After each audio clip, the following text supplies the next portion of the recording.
일주일에 3-4번 만나는 남자에 대해서는 어떻게 생각해요? 그냥 뭐 친구끼리 커피 먹고 그럴 수 있잖아요. 커피만 가요 마실까? 다 큰 성인이 돼서 만났을 때 여사친은 사실 굉장히 위험해. 왜요? 내 여자친구가 일주일에 막 3-4번 걔네들하고 밥 먹고 술 마시고 다녀. 과연 무슨 일이 없을 거란 보장이 있어요?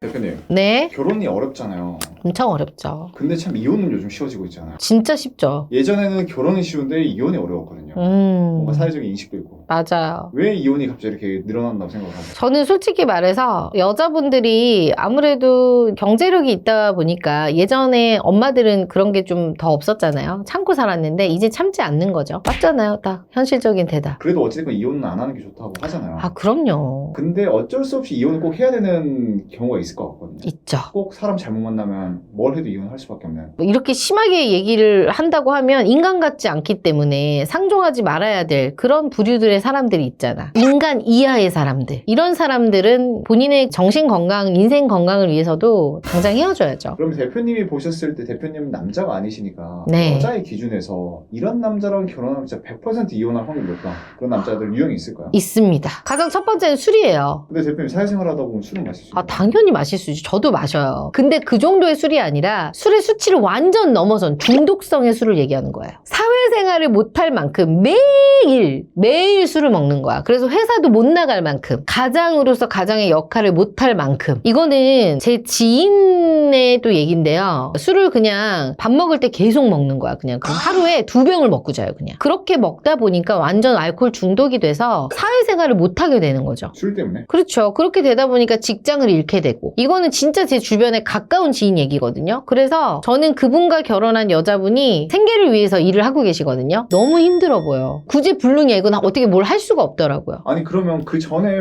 막을 수 있었잖아요. 술을 먹지 말라고. 그 징조가 있었어요. 그분의 아버지가 또 알코올 중독이었어요. 처음부터 아들이 알코올 중독인 게 아니라 술을 되게 좋아했었는데 자주 마시다 보니까 아무래도 그게 이제 이어져 온 거죠. 그럼 여자 입장에서 시아버지가 뭐 알코올 중독 경험이 있다. 내 남편 될 사람이 술을 좋아한다. 그럼 좀 피해야 됩니다. 아무리 사람이 좋아도. 아버지가 술을 먹었다고 해서 아들이 그렇다는 보장은 100% 없지만 그래도 조금 저 같으면 안 만날 것 같아요. 그 정도요? 네. 왜냐면 저는 진짜 가까이서 봤거든요. 그 사회생활이 안 돼요, 진짜로. 두 번째는 도박입니다. 요즘도 도박하는 사람이 많아요?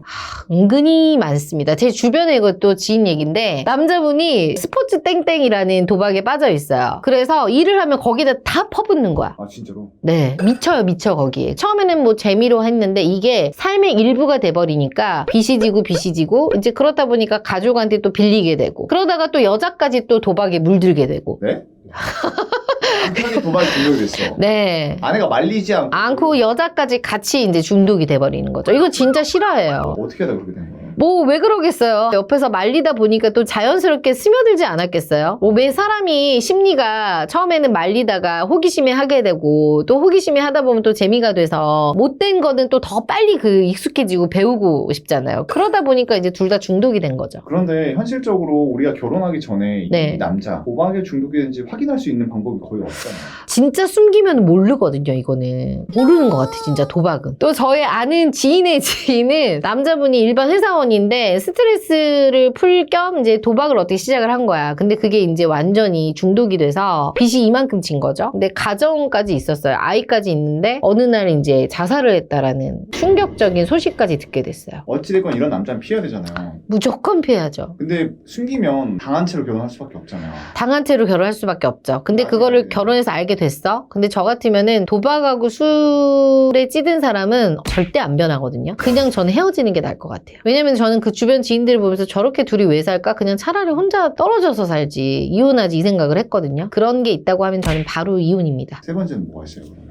세 번째는 사치가 심한 남자. 허세에 있는 남자? 허세랑은 좀 다른 것 같아요. 내가 버는 돈은 뭐 한 달에 한 250이야. 근데 내가 타고 다니는 차는 1억 5천 이상이 되는 차야. 근데 그거를 대출을 다 받아가지고 끌어서 샀거나 아니면 여자랑 만날 때마다 좋은 데를 막 데려가요. 호텔 비싼 데를. 근데 버는 수익은 내가 알고 있어. 내가 버는 수익의 2배 이상을 지출을 하는 거죠. 가능해요? 돈이 250밖에 못 버는데 500을 쓴다고요? 제가 아는 지인은 아닌데 그분의 인스타를 제가 들어가 겪어봤어요. 근데 제가 그 남자분이 영업을 하는 남자분이더라고요. 근데 정말 머리부터 발끝까지가 다 명품이야. 정장은 에르메스에, 가방도 에르메스, 구두도 에르메스, 다 모든 게. 그리고 차도 보니까요, 여자친구를 만났는데 벤틀리를 타고 다녀요. 돈이 많은 여자를 만난 거지. 근데 그분은 실질적으로 결혼을 되게 잘해서 잘 살고 있는데, 제가 그분의 회사 생활을 들어보면 회사에서도 성실하지 못해서 몇 번 해고가 될 뻔했다라는 걸 들었어요. 그래서 다른 데로 이직을 하고 했는데, 이분 같은 경우는 사실 여자는 이걸 모르고 그냥 만났을 거 아니야. 지금도 이걸 모를 거야. 직장 생활을 하고 있으니까. 그러니까 이 남자는 그냥 그렇게 살아온 남자예요. 예를 들어 300을 벌면 한 달에 뭐 600을 쓰는 남자라고 얘기하더라고요. 근데 정말 와이프를 잘 만났죠. 왜냐? 되게 잘생겼어요. 그래서 제가 그분도 한 번 딱 얘기를 해본 적은 있는데, 그 사람이 속사정을 모르면 되게 괜찮아 보이는 사람이에요. 이거 되게 위험하죠. 그런 걸 구별할 수 있는 방법 없을까요? 사실 남자가 여자를 어떻게 좀 꼬시려고 들면 뭐가 보이겠어요. 여자들은 감정이 흔들리면은 뭐 내 거 다 퍼주는 여자들이 많기 때문에 너무 명품을 과하게 한다거나 월급을 받으면 다 옷을 사거나 쇼핑을 한다거나 이런 것들은 사실 굉장히 위험할 수 있어요. 이렇게 과소비하는 남자는 절대 만나면 안 됩니다. 그리고 네 번째는 뭐가 있을까요? 네 번째는 이거는 뭐 여자분들과 마찬가지인데 여사친이 많은 남자입니다. 아니 여자 사람 친구잖아요. 여자 사람 친구 몇 명 있어요? 그냥 다 주변에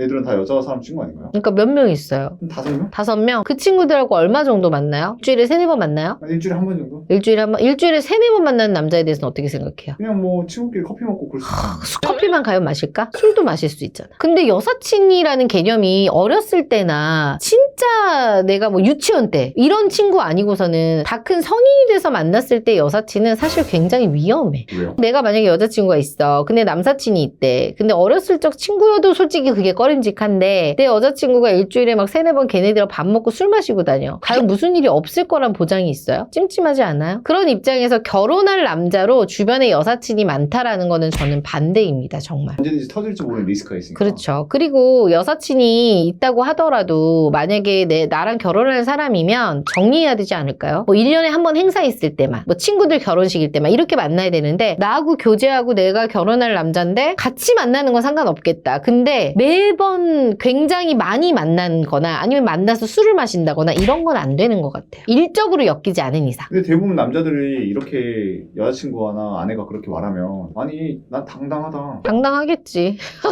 당당은 하겠지. 근데 본인이 당당하다고 하지만 옆에서 느끼기에 그게 싫으면 안 해야 되는 건데 예를 들어 옆에 여자친구 하지 마라고 했을 때 안 하면 상관이 없어. 근데 그거를 무시하고 아니야 난 당당해 나 만날 거야 라고 하면 그건 문제가 있어요. 언젠가 그럼 또 그게 불화가 돼서? 당연하죠. 여지를 주는 거잖아 상대방에게. 절대 안 냅니다. 그럼 마지막 5번째 뭐가 있습니까? 5번째입니다. 폭력적인 남자입니다. 주먹을 쓴 남자. 이건 인간이 아니죠. 사랑하는 여자한테 주먹질을 한다고. 그렇죠. 주먹질 한 적 있어요 여자한테? 있나 보네? 왜 대답을 안 해? 아니 왜 길거리 가다 보면은 둘이 다투는데 남자가 막 여자 머리채 잡고 가는 거 한 번쯤은 본 적 있지 않아요? 네. 그죠? 어떻게 생각해요? 사람으로 보여요? 미친 거 아니야? 미친 거잖아요. 그죠? 그냥 저는 사람을 때린다는 것 자체는 절대 해서는 안 되는 행위인 것 같아요. 여자도 마찬가지죠. 여자도 마찬가지죠. 아 근데 분명히 아시겠지만 네. 남자라는 동물은 네. 연애를 할 때나 내가 저 여자를 쟁취하기 위해서 항상 뭐 젠틀한 척, 부드러운 그치. 척 하잖아. 누구나 하지. 근데 여자들이 어떻게 알아 그걸? 만나다 보면 그 폭력성을 숨길 수가 없어요. 화난다고 뭘 집어 던질 수도 있는 거고 그거는 정말 밑바닥인 상황에 가봤을 때 알 수가 있거든요. 그러니까 뭐 예를 들어 정말 막 몇 시간씩 늦어보고 연락도 아예 안 돼버리고 미칠 상황에 한번 만들어 봐라라고 했을 때 그 남자가 이성적인지 아닌지를 판단을 해보라고 하거든요. 왜냐면 사람은 어찌됐건 감정의 동물이다 보니까 내가 진짜 그게 다랬을 때 그 모습이 나와요. 밑바닥의 모습이. 그래서 그때 뭔가를 위협적으로 뭘 던진다거나 뭐 진짜 나를 뭐 잡아 당긴다거나 이런 거는 폭력성이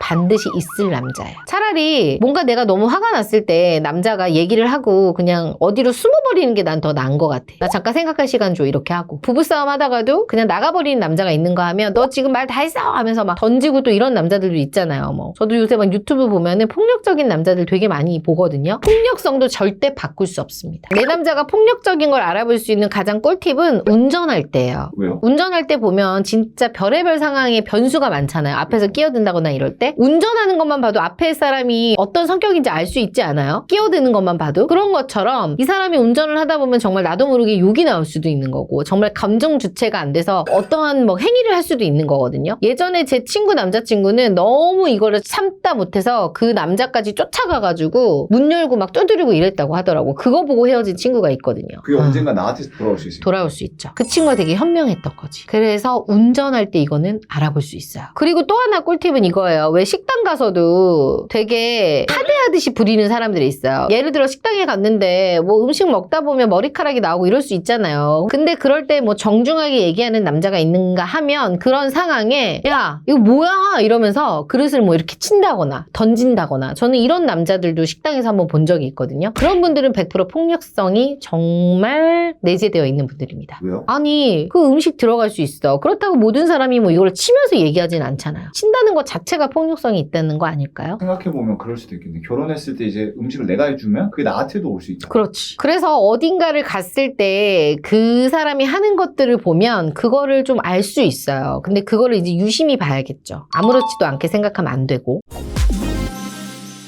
제가 오늘 절대 결혼하면 망하는 남자 특징 5가지에 대해서 얘기했는데 오늘 제가 말씀드린 이 5가지 남자들은요. 내 인생에 정말 독이 되는 남자들입니다. 내 인생을 망칠 남자들이고 아무리 스펙이 좋고 아무리 잘생기고 아무리 능력남이어도 오늘 말씀드린 5가지 중에 한 가지라도 해당된다고 하면 여자분들의 인생을 조지는 남자니 하루빨리 손절하시기를 간곡히 부탁드립니다.